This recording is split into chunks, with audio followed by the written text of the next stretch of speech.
ఒక చిన్న నగరంలో 2 కుటుంబాలు నివసిస్తూ ఉండేవి.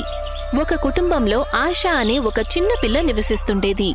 అలాగే మరో కుటుంబంలో అమన్ అనే ఒక చిన్న పిల్లాడు ఉండేవాడు. ఆ 2 కుటుంబాల మధ్య మంచి స్నేహం ఉంది. ఒకరోజు క్లాస్లో ఆశ ఇంకా అమన్ కలిసి కూర్చుని ఉన్నారు.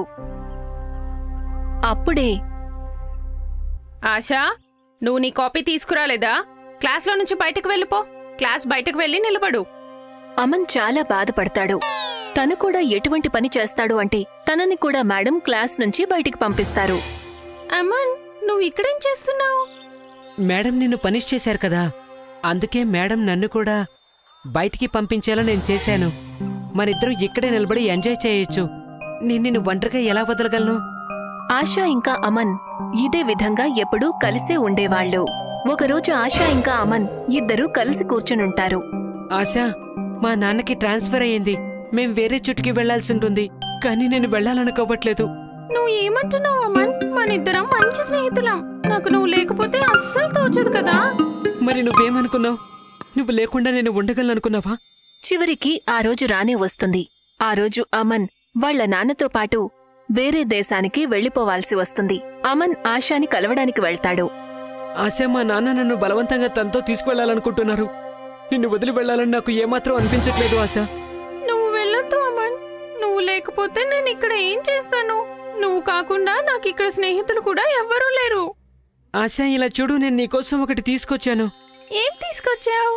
ఇది ఒక హార్ట్ లాకెట్. ఇందులో సగభాగం నీ దగ్గరుంటుంది, ఇంకో సగభాగం నా దగ్గరుంటుంది. ఈ సగం హార్ట్ నిన్ను నాకు గుర్తు చేస్తూ ఉంటుంది. ఇక నీకు నేను గుర్తొస్తూ ఉంటాను. దానివల్ల మనం ఎప్పటికీ దూరం కాలేము. అంతలో అమన్ వాళ్ల నాన్న వస్తారు. అమన్ చెయ్యి పట్టుకుని లాక్కు వెళ్లిపోతారు. అలా కాలం గడిచిపోతుంది. ఇద్దరూ వాళ్ల లైఫ్లో ముందుకు సాగుతారు. పెద్దవాళ్లు అయిపోతారు. వాళ్ళిద్దరూ ఆ లాకెట్ని చూసుకుంటూ ఒకరినొకరు తలుచుకుంటూ ఉంటారు. ఒకరోజు ఆశ తన ఫ్రెండ్ పెళ్లిని అటెండ్ అవ్వడానికి పక్క ఊరికి వెళ్లడానికి బయలుదేరుతుంది. అంతలో తన కారు మధ్యలో ఆగిపోతుంది. సరిగ్గా అదే వైపు నుంచి అమన్ వస్తాడు. ఏమైంది మేడం? ఇంత వర్షంలో మీరు బయట ఎందుకు నిలబడ్డారు? ఏమీ లేదు, అది నా బండి ఆగిపోయింది. నేను లిఫ్ట్ కోసం వెయిట్ చేస్తున్నాను. మీరిక్కడ అనవసరంగా నిలబడ్డారు. మీకిక్కడ ఎవరూ లిఫ్ట్ ఇవ్వరు. మీరు ఎక్కడికి వెళ్ళాలో చెప్పండి, నేను మిమ్మల్ని డ్రాప్ చేస్తాను. వద్దు, శ్రమ తీసుకోవాల్సిన అవసరం ఏమీ లేదు. నేను ఏదో దారిని ఆలోచిస్తానులేండి. మొండికేయకుండా వచ్చి బండిలో కూర్చోండి. నా మీద నమ్మకం ఉంచండి. సరే, నేను మీతో రావడానికి సిద్ధంగా ఉన్నాను. ఇంతకీ మీరు ఎక్కడికి వెళ్ళాలి? నేను ఇక్కడ సర్పంచ్ వీర్పాల్ దగ్గరికి వెళ్ళాలి. అతని కూతురికి వాళ్ళ పెళ్లి. అలాగా, నేను కూడా అక్కడికే వెళ్తున్నాను. మన ఇద్దరి గమ్యం ఒకటే కాబట్టి ఇక మనం ఇద్దరం కలిసే వెళ్తాం. మీరు భయపడాల్సిన అవసరం ఏమాత్రం లేదు. నేను సురక్షితంగా మీరు వెళ్లాల్సిన చోటుకి మిమ్మల్ని తీసుకెళ్తాను. ఆశ తన స్నేహితురాలి పెళ్లికి చేరుకుంటుంది. పెళ్లి ఆచారాలన్నీ ప్రారంభమవుతాయి. ఆశ అందరితో కలిసి డాన్స్ చేస్తుంటుంది. అంతలో తన మెడలో ఉన్న లాకెట్ జారి పడిపోతుంది. అది అమన్ కి దొరుకుతుంది. అమన్ ఆ లాకెట్ ని చూసి చాలా సంతోషిస్తాడు. అరే, ఈ లాకెట్ ని నేను ఆ రోజు ఆశకిచ్చాను. అంటే ఈ అమ్మాయి ఆశనేనా? అమన్ ఆశతో మాట్లాడడానికి ప్రయత్నం చేస్తాడు. కాని ఆశ అతన్ని ఏమాత్రం పట్టించుకోదు. అమన్ ఆశాని చిన్నప్పటి నుంచి ప్రేమిస్తున్నాడు. కాని తనకి ఎప్పుడూ నిజం చెప్పలేకపోతాడు. అమన్ ఆశాని కలిసి ఇలా అంటాడు. ఆశా, నువ్వు ఎవరైనా ఇష్టపడుతున్నావా? అవును సార్, నా లైఫ్ లో ఒకరున్నారు. తనని నేను ఎంతగానో ప్రేమిస్తున్నాను. వెంటనే అమన్ మనసు విరిగిపోతుంది. తను పెళ్లిలో ఉండకుండా దూరంగా వెళ్లి పైన గదిలో వెళ్లి కూర్చుంటాడు. పెళ్లి ఆచారాలలో ఆశాకి అమన్ కనిపించకపోయేసరికి కంగారు పడుతుంది. తన కోసం అన్ని వైపులా వెతుకుతుంది. అప్పుడే ఎవరో తనకి చెప్తారు, అమన్ పైన గదిలో ఉన్నాడు అని. ఆశ అమన్ని పిలవడానికి పైన ఉన్న గదిలోకి వెళ్తుంది. అక్కడికి వెళ్లేసరికి అమన్ ఆ లాకెట్ ని పట్టుకుని బాధపడుతూ ఉంటాడు. అమన్, నా లాకెట్ నీ దగ్గరెందుకుంది? నువ్వు ఈ లాకెట్ గురించి ఎందుకింత ఆలోచిస్తున్నావు? నా లాకెట్ ను ముట్టుకోవడానికి అసలు నీకెంత ధైర్యం? ఆ లాకెట్ ను ముట్టుకోవడానికి అసలు నువ్వెవరు? నీకు తెలీదు. నాకు ఆ లాకెట్ నా ప్రాణం కంటే ఎంతో ఎక్కువ. ఎందుకు? అంతలా ఏముంది ఈ లాకెట్లో? దాని గురించి నీకెందుకు? అది నా చిన్ననాటి ప్రేమ. దానిని నేను ఎప్పటికీ మర్చిపోలేను. దాన్ని నా చిన్ననాటి స్నేహితుడు నాకిచ్చాడు. దాన్ని నేను ఈ రోజు వరకు వెతుకుతున్నాను. లాకెట్ సహాయంతో నువ్వు తన కోసం వెతుకుతున్నావు, కానీ నీ స్నేహితుడిని ముందుకొచ్చినప్పుడు నువ్వు తనని గుర్తుపట్టనే లేదా ఆశ? నువ్వు ఏం చెప్పాలనుకుంటున్నావు? అర్థమయ్యేలా చెప్పు. అప్పుడే అమన్ తన లాకెట్ ని చూపిస్తాడు. ఆ 2 లాకెట్లను కలుపుతాడు. దాంతో ఒక హార్ట్ తయారవుతుంది. ఆశ దాన్ని చూసి సంతోషిస్తుంది, ఆశ్చర్యపోతుంది కూడా. ఆశ అదంతా చూసి ఏమనాలో అర్థం కాక, అమన్, నువ్వా?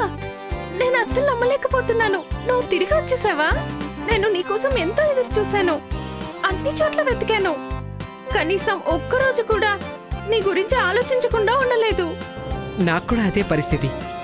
నిన్ను నేను మర్చిపోలేకపోయాను. చిన్నప్పుడే నేను నిన్ను ప్రేమించాను. ఇద్దరూ వెంటనే హత్తుకుంటారు. ఇద్దరూ కలిసినందుకు చాలా సంతోషిస్తారు. వాళ్ళిద్దరూ ఇంటికి వెళ్లి వాళ్ల కుటుంబాలతో పెళ్లి గురించి మాట్లాడతారు. 2 కుటుంబాలు సంతోషంగా వాళ్ల పెళ్లికి అంగీకరిస్తారు. వెంటనే వాళ్ళిద్దరికీ పెళ్లి చేయడానికి ఏర్పాట్లు చేస్తారు.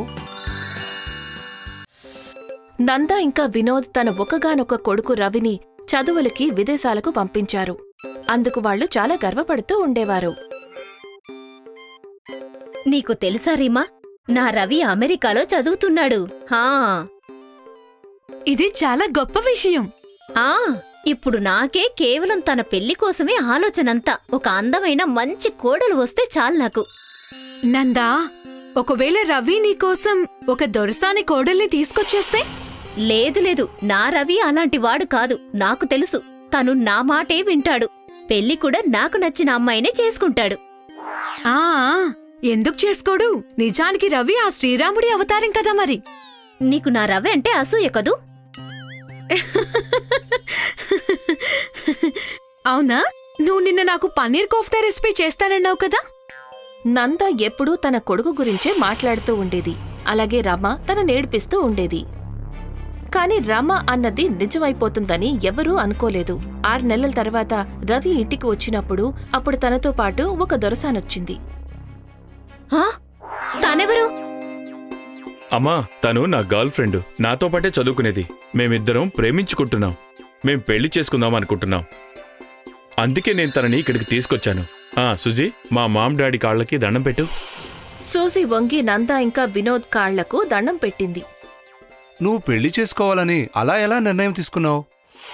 కనీసం మమ్మల్ని అడగాలి కదా. నేను నీకోసం ఎప్పటినుండో సంబంధాలు చూస్తున్నాను. 3-4 నేను షార్ట్ లిస్ట్ లో కూడా చూసేశాను. అమ్మా, నాకు తెలుసు మీకు నా పెళ్లి గురించి బెంగుంది కదా, కానీ నేను సుజీని ప్రేమిస్తున్నాను. ప్రేమించడం వరకు బానే ఉంది గాని ఈ దొరసాని నాకు కోడలుగా ఉండగలదా? ఎందుకుండదు? ఎలాగో 6 నెలల్లో నాకు అమెరికాలో ఉద్యోగం వచ్చేస్తుంది. అప్పుడు మేము తిరిగి అమెరికా వెళ్ళిపోతాం. ఆలోపు మీరు తనకు మన ఆచార వ్యవహారాలు నేర్పించండి. అది విని నందా తన తల పట్టుకుంది. వాళ్ళు ఇంటికి చేరేసరికి, Why did we touch the feet of the elders, Ravi? Because it's a way of showing respect. Oh! చూసావా, దీనికి కనీసం పెద్దల్ని ఎలా గౌరవించాలో కూడా తెలీదు. ఇక నువ్వేమో తనని మనలాగా మార్చమని చెప్తున్నావు. మామ్, మీరు నాకు తల్లి. మీరు ఏమైనా చేయగలరు. నాకు నమ్మకం ఉంది. మీరు తనని మనలాగా తప్పకుండా మార్చేస్తారు. అవును. నంద తన అమెరికా కోడలికి ట్రైనింగ్ ఇవ్వడం మొదలుపెట్టింది. అంటే పెద్దవారికి మన సాంప్రదాయం ప్రకారం వంగి దండం పెట్టాలి. ఇలాగా. You mean touching the feet? Yes, అవునవును. నందా సూజీకి చపాతీలు చేయడం నేర్పించింది. ఇది గోధుమ పిండి, Flour. దాన్ని ఇలా రోల్ చేసి ప్రెస్ చెయ్యాలి. Like this? ఎస్.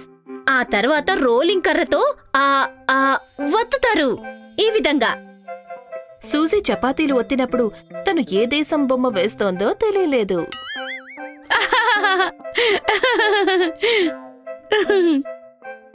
ఏం పర్వాలేదులే, నువ్వు ప్రయత్నిస్తూ ఉండు. మరుసటి రోజు నందా సూజీకి పప్పు, కూర చేయడం నేర్పించింది. సూజీ అన్ని మసాలాలు రుచి చూసి వేసేది. ఇప్పుడు సూజీ బాగా నేర్చుకుంటోంది. కొద్ది రోజుల తరువాత, నందా, ఓ నందా, ఏంటండి ఎందుకలా అరుస్తున్నారు?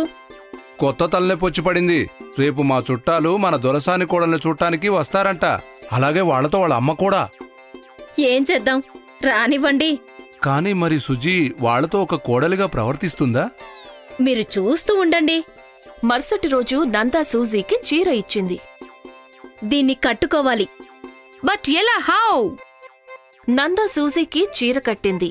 సూజీకి చీర చాలా నచ్చింది. Wow, I look amazing. చాలా బాగుంది చీర. నంద తన దొరసాని కోడలికి దిష్టి తీసింది. ఆ రోజు వినోద్ చుట్టాలు వచ్చినప్పుడు వాళ్లతో వినోద్ తల్లి కూడా వచ్చింది. సూజీ చీర కట్టుకుని అక్కడికి వచ్చింది. కుటుంబ సభ్యులందరూ చప్పట్లు కొట్టారు. సూజీ అందరికన్నా ముందు రవి నానమ్మ కాళ్లకే దండం పెట్టింది. నన్ను ఆశీర్వదించండి. కలకాలం సంతోషంగా ఉండమ్మా. నానమ్మ కూడా సూజీకి దిష్టి తీసింది. అప్పుడు సూజీ ఒక్కొక్కరు చొప్పున పెద్దవాళ్లందరి కాళ్లకి దండం పెట్టింది. అందరూ చాలా సంతోషించారు. నీ కోడలు చాలా బాగుంది. కాని నీ మాటే నిజమైంది. మొత్తానికి నా కోడలు దొరసాని. దొరసాని కాదు, స్వదేశీ దొరసాని.